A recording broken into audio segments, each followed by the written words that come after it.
चरकसंहिता निदानस्थानं द्वितीयोऽध्यायः रक्तपित्तनिदानम्। अथातो रक्तपित्तनिदानं व्याख्यास्यामः इति स्माह भगवान् आत्रेयः। पित्तं यथाभूतं लोहितपित्तमिति संज्ञां लभते तद्व्याख्यास्यामः। यदा जन्तुर्यवकोद्दालककोरदूषप्रायाण्यन्नानि भुङ्क्ते मृषोष्णतीक्ष्णमपि चान्यदन्नजातं निष्पावमाशकुलत्थ सूपक्षारोपसंहितं दधिमण्डोदश्वित् कट्वराम्लकाञ्जिकोपसेकं वा वाराहमाहिषाविकमात्स्यगव्यपिशितं पिण्याकपिण्डालु शुष्कशाकोपहितं मूलकसर्षपलशुनकरैञ्ज शिग्रुमधुशिग्रु खडयूष भूस्तृण सुमुखसुरसकुठेरक गण्डीरकालमालकपर्णास क्षवकफणिज्झकोपदंशं सुरासौवीरतुषोदक मैरेयमेदक मधूलक शुक्तकुवलबदराम्लप्रायानुपानं वा पिष्टान्नोत्तरभूयिष्ठम् उष्णाभितप्तो वातिमात्रमतिवेलं वामं पयः पिबति पयसा समश्नाति रौहिणीकं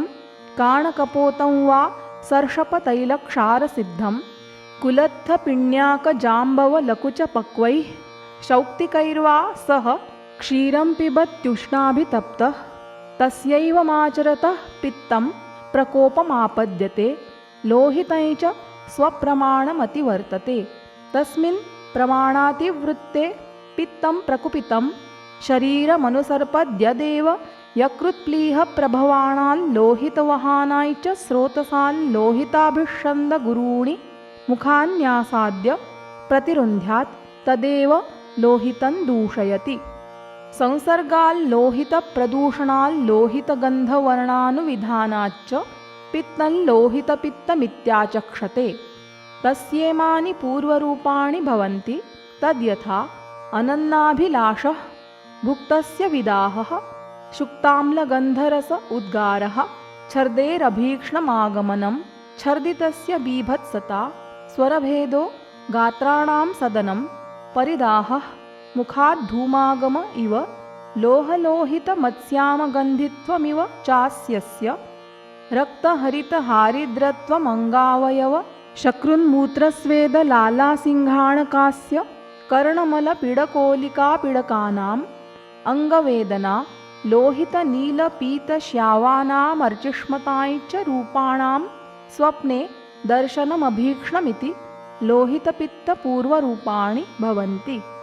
उपद्रवास्तु खलु दौर्बल्यारोचकाविपाक श्वासकासज्वरातिसार शोफशोषपाण्डुरोगाः स्वरभेदश्च मार्गौ पुनरस्य द्वौ ऊर्ध्वै चाधश्च तद्बहुश्लेष्मणि शरीरे श्लेष्मसंसर्गादूर्ध्वं प्रतिपद्यमानं कर्णनासिका नेत्रास्येभ्यः प्रच्यवते बहुवाते तु शरीरे वातसंसर्गादधः प्रतिपद्यमानं मूत्रपुरीषमार्गाभ्यां प्रच्यवते बहुश्लेष्मवाते तु शरीरे श्लेष्मवातसंसर्गाद्द्वावपि मार्गौ प्रतिपद्यते तौ मार्गौ प्रतिपद्यमानं सर्वेभ्य एव यथोक्तेभ्यः खेभ्यः प्रच्यवते शरीरस्य तत्र यदूर्ध्वभागं तत्साध्यं विरेचनोपक्रमणीयत्वात् बहुऔषधत्वाच्च यदधोभागं तद्याप्यं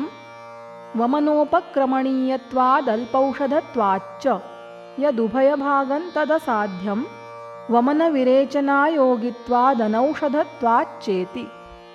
रक्तपित्तप्रकोपस्तु खलु पुरा दक्षयज्ञोध्वंसे रुद्रकोपामर्षाग्निना प्राणिनां परिगतशरीरप्राणानामभवज्ज्वरमनु तस्याशुकारिणो दावाग्नेरिवापतितस्य आत्ययिकस्याशु प्रशान्त्यै प्रयतितव्यं मात्रान् देशं कालं चाभिसमीक्ष्य सन्तर्पणेनापतर्पणेन वा मृदुमधुरशिशिरतिक्तकषायैरभ्यवहार्यैः प्रदेहपरिषेकावगाह संस्पर्शनैर्वमनाद्यैर्वा तत्रावहितेन इति।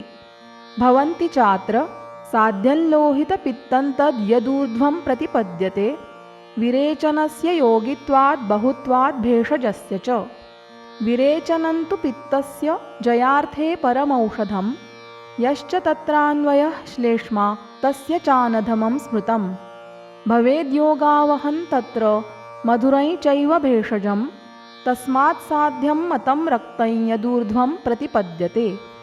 रक्तं तु यदधोभागं तद्याप्यमिति निश्चितं, वमनस्याल्पयोगित्वादल्पत्वाद् भेषजस्य च। वमनं हि न पित्तस्य हरणे श्रेष्ठमुच्यते, यश्च तत्रान्वयो वायुस्तच्छान्तौ चावरं स्मृतं।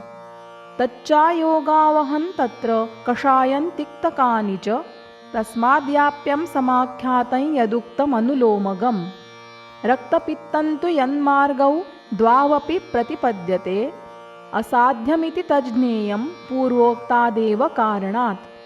न हि संशोधनै किञ्चिदस्त्यस्य प्रतिमार्गगं, प्रतिमार्गै च हरणं रक्तपित्ते विधीयते। एवमेवोपशमनं सर्वशो नास्य विद्यते, संसृष्टेषु च दोषेषु सर्वजिच्छमनं मतम्। इत्युक्तं त्रिविधोदर्कं रक्तं मार्गविशेषतः। एभ्यस्तु खलु हेतुभ्यः किञ्चित् साध्यं न सिद्ध्यति। प्रेष्योपकरणाभावाद्दौरात्म्याद्वैद्यदोषतः, अकर्मतश्च साध्यत्वं कश्चिद्रोगोऽति वर्तते। तत्रासाध्यत्वमेकं स्यात् साध्ययाप्यपरिक्रमात्। रक्तपित्तस्य विज्ञानमिदं तस्योपदिश्यते, यत्कृष्णमथवा नीलं यद्वा शक्रधनुष्प्रभं, रक्तपित्तमसाध्यं तद्वाससो रञ्जनै च यत्। भृशं पूत्यतिमात्रै च सर्वोपद्रववच्च यत्, बलमांसक्षये यच्च तच्च रक्तमसिद्धिमत्। येन चोपहतो रक्तं रक्तपित्तेन मानवः, पश्येदृश्यं वियच्चापि तच्चासाध्यं न संशयः। तत्रासाध्यं परित्याज्यं याप्यं यत्नेन यापयेत्, साध्यं चावहितः सिद्धैर्भेषजैः साधयेद्भिषक्।